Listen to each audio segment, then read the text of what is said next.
மாண்புமிகு உறுப்பினர் ஒரு சவால் விட்டிருக்கிறார். அவருக்கு பதில் சவால் நான் விடுகிறேன்.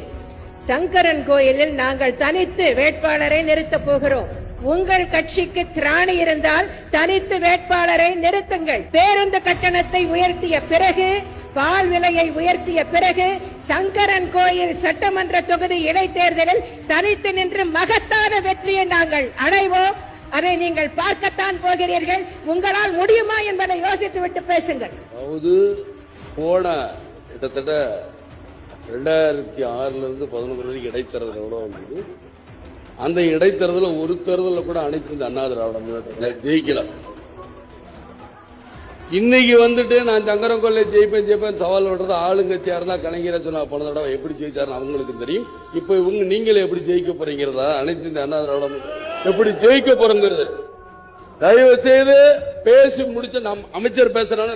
முதலமைச்சர் நிதியமைச்சர் சொன்னார், உள்ளாட்சி தேர்தலில் இதுவரைக்கும் ஏதாவது வன்முறை நடந்ததா இல்ல ஏதாவது நடந்ததானா பத்திரிகைகளை போடலைன்னா நான் எனது தொகுதிக்கு போகும் பொழுது என்னை சேர்ந்தவங்களும் சரி மற்றவங்களும் எப்படி நடக்கப்பட்டது. இதுக்கு குறிப்பு இல்ல இதற்கு எதுவும் சொல்லுங்கன்னா சொல்ல முடியாது.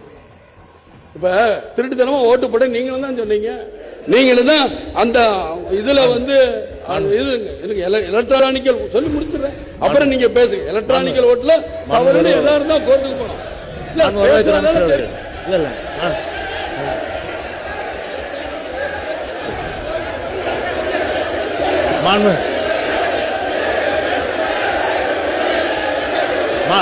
அமைச்சர் அவர்கள் அமைச்சர் பேசுறாங்க. பிளீஸ், அது மரபல்ல.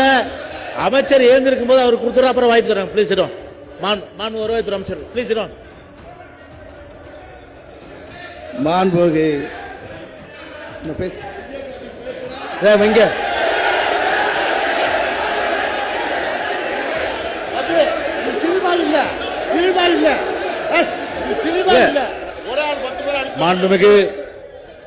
மாண்புமிகு எதிர்க்கட்சி தலைவர் அவர்கள் கையை உயர்த்தி பேசுவது தவறு.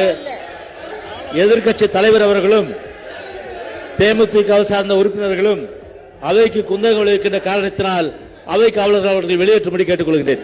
அண்ணா திராவிட முன்னேற்ற கழகத்துடன் கூட்டணி சேர்ந்ததால் தான் தேமுதிகவுக்கு இத்தனை சட்டமன்ற உறுப்பினர்கள் கிடைத்தார்கள். அதனால் தான் அவர்களுக்கு எதிர்க்கட்சி தலைவர் அந்தஸ்தும் கிடைத்தது, பிரதான எதிர்க்கட்சி என்ற தகுதியும் அந்தஸ்தும் கிடைத்தது. அனைத்து இந்திய அண்ணா திராவிட முன்னேற்ற கழகத்தோடு கூட்டணி சேராவிட்டால் தேமுதிகவுக்கு கடந்த தேர்தல் ஒரு இடம் கூட கிடைத்திருக்காது என்பதுதான் உண்மை.